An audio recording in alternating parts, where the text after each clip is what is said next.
What is up, y'all? PhilyflShow checking in here, kicking in at Railway Production Studios, and we are back again, back-to-back weeks. UFC 303 is this weekend, and we are here to recap a little quick of the UFC Fight Night out in Saudi Arabia last week. But the show is about UFC 303, and we got a show for you guys. And not just a show, the UFC is putting on a...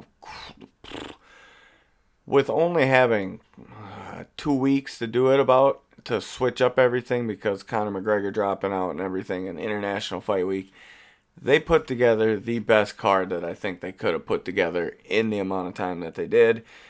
It's very unfortunate. It's almost the same story as last week's where they put together the fights last minute, but Jiri Prochazka and Alex Pereira for the UFC light heavyweight title. Again, the rematch. Dude, that fight was crazy because Jiri was, I wouldn't exactly say dominating, but he was winning the fight. And he gets caught, and when I mean he gets caught, like he was out on his feet.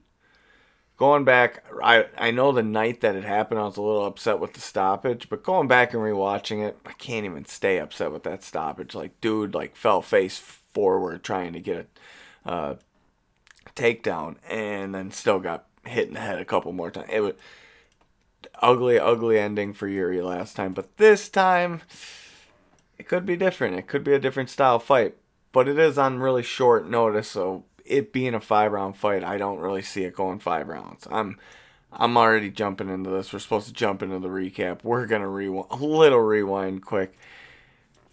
Jump into the rewind. Rob Whittaker and Ikram Aliskerov last week was amazing. What Rob did. Yes, Aliskerov. There are levels to this game. I understand that, but everybody was talking about how he's on that level. He does have a lot of pro fights, but he's just not on that level with Rob. Rob's in there for that discussion for the title. You cannot talk him out of it. To be honest with you, if DDP beats Israel and then he's fighting Sean next, like how it sounds, Rob just needs to sit and wait. Realistically, on that card with Izzy and DDP, I'd love to get Strickland versus Rob, but that's a fantasy of mine. Last week we went 7 for 11 on the Philly Fly Show for the fight night. The parlay missed by 1. Jesus flipping Christ, guys. What did I say before? I never put heavyweights on a parlay. If I ever bet heavyweights, it's who I think's going to win by knockout.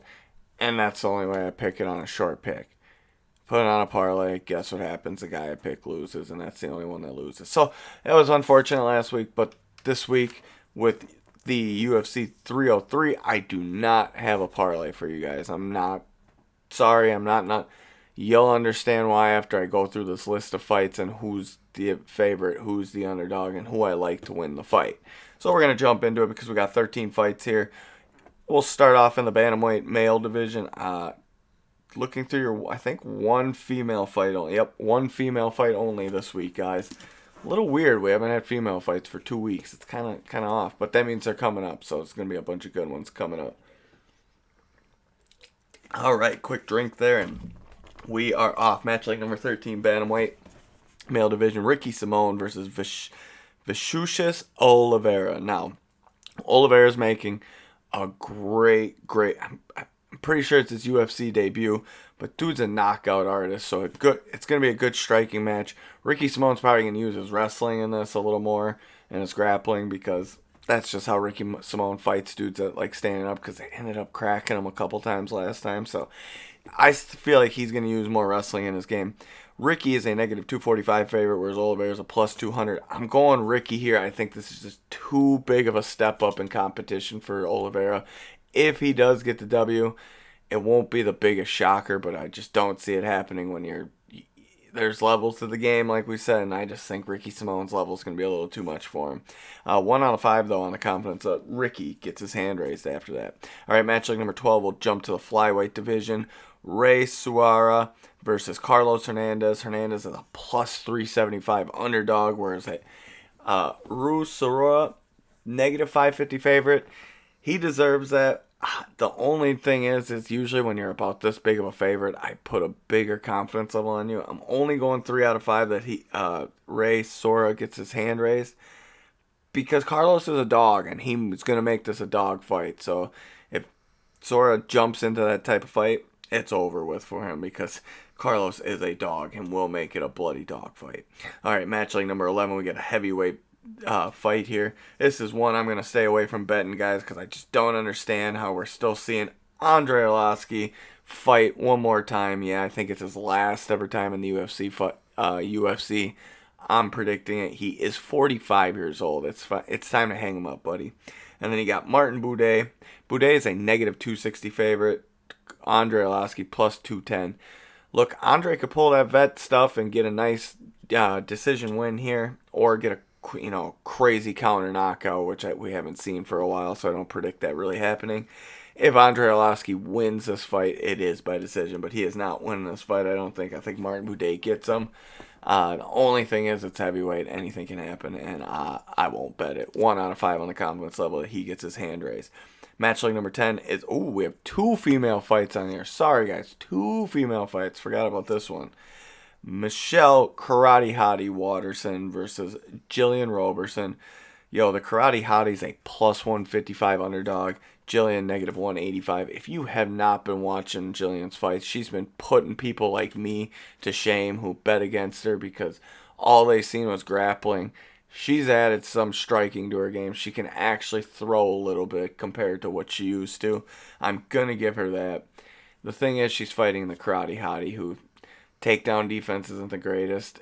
All she's really got is some good kicks, and pretty much if she doesn't get it done in the first round and it goes to a decision, she's not winning a point fight anymore. She just doesn't have the power. She's got good striking and good speed, but she just doesn't have power.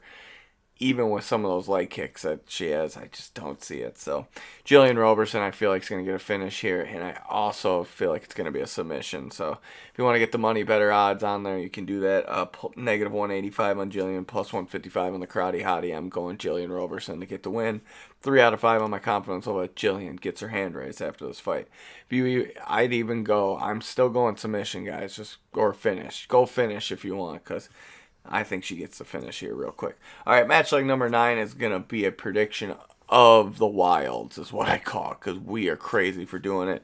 But we also understand the background of these fighters. So we get the up-and-coming, what I want to call the chosen one in the bantamweight division. This guy is going to be champion. There is no doubt about it. He's got it.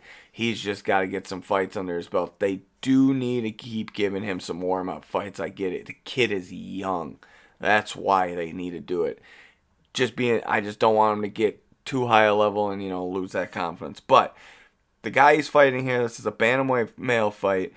Peyton Talbot versus Giannis Amuri. Now, Amuri is not a slouch fighter, but from the talent level that I see with Talbot, it's just crazy. Even the odds makers got it crazy. Negative 1,600 on Peyton Talbot to win, plus 800 on Yuri Murray. Now, Yuri Murray, cool. You can throw some money on him. You could even throw some money on him to get a finish, to get crazy money on there and just put $20 on it. That I'm not going to complain to you about, but do not put this guy on a parlay. Put Talbot on a parlay all you want, but I don't like doing that with big favorites like that, just in case something did lose. You're going to have it on a bunch of slips. So don't put it on a bunch of slips if you put it on parlays. But this guy's not losing. This kid is the up-and-coming chosen one. Peyton Talbot. I'm not going to predict a finish or anything, but I'm going to predict a big W for him on Saturday. 5 out of 5 on my confidence that he gets his hand raised. I don't ever say these ones. It's hard to say that somebody's going to guaranteed win like this, but this dude's got a guaranteed win under his belt. That's just the talent that you'll see. You will see it on Saturday night, and you will love it. Only thing is, he is a little cocky in the ring. I'd like him to take that down a bit, but the last guy he fought talks a lot of trash, is what I'm told, in the ring. So, I figured that's what it was all about. All right. Match leg number 8, we're back here. Featherweight bout, Charles Jourdain versus Gene Silva. Gene Silva making his UFC debut. Gene Silva is a plus 100 underdog, whereas Charles Jourdain is a negative 120 favorite. I'm going Jourdain here, but Jourdain's been on the bad side of some fights. So if Gene Silva can come in and get in the finish here, that wouldn't surprise me either because the dude is a good striker. So gonna still go Charles Jourdain just because I think his MMA skill set's a little bit better than Silva at this point in his career. 1 out of 5 on the confidence level that Jourdain gets his hand raised after this fight. We jump into match league number 7. This could be Cub Swanson's last fight. The dude is 40. Talks about him retiring before, so any moment now it could be over for him. But I love still seeing him in there. He's a plus 200 underdog against Andre Touchy-Feely. Andre looks so good in some fights, and then he gets in against these top competitors, and it's just like he cannot show up. Cub is one of these top competitors, but I just feel like Andre Touchy-Feely gets the better of him. I just think his hands are going to be better, and I just have this gut feeling that Andre gets a win. Andre's a negative 245 favorite. That just because the odds makers have it, that doesn't always mean the odds makers are right. So I'm thinking it's a little closer than that. But Andre Touchy-Feely with a good win, 3 out of 5 on the confidence level. He gets his hand raised after this fight on Saturday. All right, featured prelim bout of the evening. This guy here, Joe Pyfer, who I'm talking about, who's fighting. Yeah, Joe Pyfer versus Marc-Andre Baralt is a middleweight bout, but we need Joe Pyfer to show up. Reason we need Joe Pyfer to show up. Did you watch his last fight against Jack Hermanson? There had to be some injury with his gas tank or something because that guy just did not look like the Joe Pyfer we know. Against Marc-Andre Baralt, I think he has a little bit of an easier time, but Andre Baralt's no slouch either, so don't say it's an easy fight, but at the same time, he should get his hand raised. Joe Pyfer, negative 320 favorite. Marc-Andre Baralt, plus 250 underdog. I think Pyfer gets back in the win column, and I actually firmly believe he's going to get a big, big win, and a finish-style win. So let's go Pyfer. I'm not going to put money on the finish win, but my gut feeling's telling me that. I'm not going to risk it on this one, but I'll risk him on a win because I could see him still going to the decision and getting the win. 3 out of 5 on the confidence level that Joe Pyfer gets his hand raised. We jump to the main card. Look, the main card's got some good fights on here, so we're going to jump right into it. Look. Ian Machado Gary versus Michael Venom Page. Welterweight bout you do not want to miss. These guys are crazy. These guys talk trash, and it's going to be a fun fight. They both should sit in there and stand and bang with each other. I don't see Ian Machado Gary going for takedowns, and obviously Michael Venom Page isn't a guy who's going for takedowns. So, negative 155 on Gary, plus 130 on Michael Venom Page. I think Michael Venom Page gets a win. I don't think he can finish, but I think he wins by decision. So I'm taking the plus 130. 1 out of 5 on the confidence level. Michael Venom Page gets a big, big win on Saturday night. All right, bantamweight female bout Maya Bueno Silva versus Macy Chiasson. It's a pick 'em, negative 110 down the middle for each female. Look, I don't see it that way. I think Maya Bueno Silva gets the better half here. The only difference is Chiasson's got some crazy counter power, so if she can get some...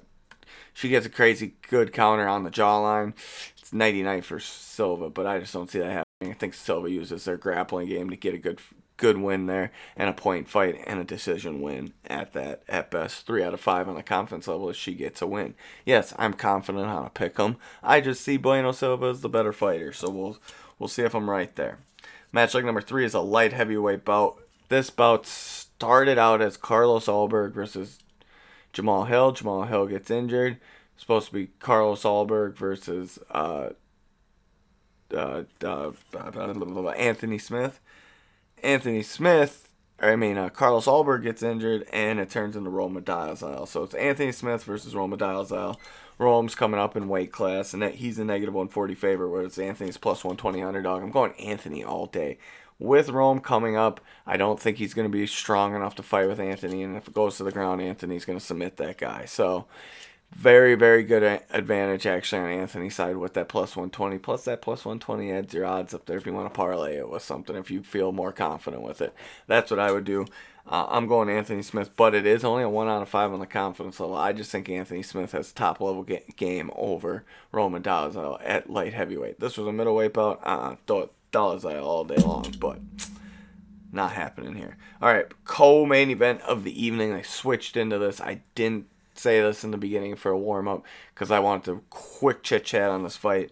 Look, this is a Brian T. City Ortega house here. We love T-City up in here. We always root for him. But since I've seen this other guy fight his first fight in the UFC, I was a big fan, big fan too on Diego Lopez. So it was so hard to pick between these guys. Brian Ortega plus 125 underdog. Go that way if you want. Diego Lopez negative 150. The difference maker for me here is the hands. T-City might be faster and T-City might be a better combo striker. But the difference is Diego Lopez is a very good, crisp striker with power. When you got hands like that and you can grapple too the way he can, I don't see T-City going to grapple with him. I know a lot of people are saying he's going to think he's better, so he's going to try. Yes, he might try, but once he gets reversed a couple times, I think he'll just stay standing up. And that's where the nighty-night problem could happen for Diego Lopez. We've seen T-City get pieced up by guys with power and better hands. And that's why I'm going to lean on the Diego Lopez side, too. I just think I think he catches Ortega, and I think he gets a finish. That's my gut feeling. I'm not betting on the finish, but I'm betting on Lopez to get the W with that negative 150. I like that one all day long, but it's only 1 out of 5 on the confidence level. That's why you can go whatever route you want on that one, guys. And then we get to the main event of the evening. I've kind of already slipped a little bit about what...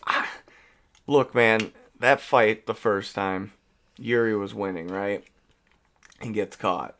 Now Pereira has a lot of confidence behind him. He's got those hands. He's going to be trying to walk Jiri down, and he's going to be more confident about it because he's knocked him out. We've seen that fail with Pereira too. So this fight could be different because it's on 10 days notice, and these guys might bring it way faster. I'm not blinking. I'm sitting back and watching this. I probably won't bet on this fight. I won't lie. Maybe I will just because you can get some good odds on there. Maybe I'll do some quick bets. But I'm going Pereira gets the win against my guy Jiri. Oh, my reasoning, he's already knocked him out. He knows what he needs to do. The problem is Jiri going to just grapple the whole time? Because he got knocked out. I don't know, but I'm going to go with the striking specialist who's been on a tear. And reasonably, if I'm wrong, at least I get to watch one of my favorite fighters win, because Jiri Prochazka is anybody's favorite fighter. Do not miss that guy fight. Don't even miss Pereira fight either. He can be your favorite fighter too. I just dog the guy because of the way I don't like his fighting style, the way he walked out with his chin out, but he's kind of fixed that a little bit because he has his arms up, and with his bigger weight class, I just think he can carry his weight better and better stamina. So that's why his chin isn't out so far. So do what you want with those. Parlay what you want with those. I'm not telling you what to do. I'm just telling you who I like to bet on in these fights. So let's do it. Let's live it up, and let's see you guys bet some money on some UFC fights and take PhilyflShow's suggestions and win some money. All right, y'all. Shout out to the Right Way Production Studios for always making this happen. And peace out, y'all.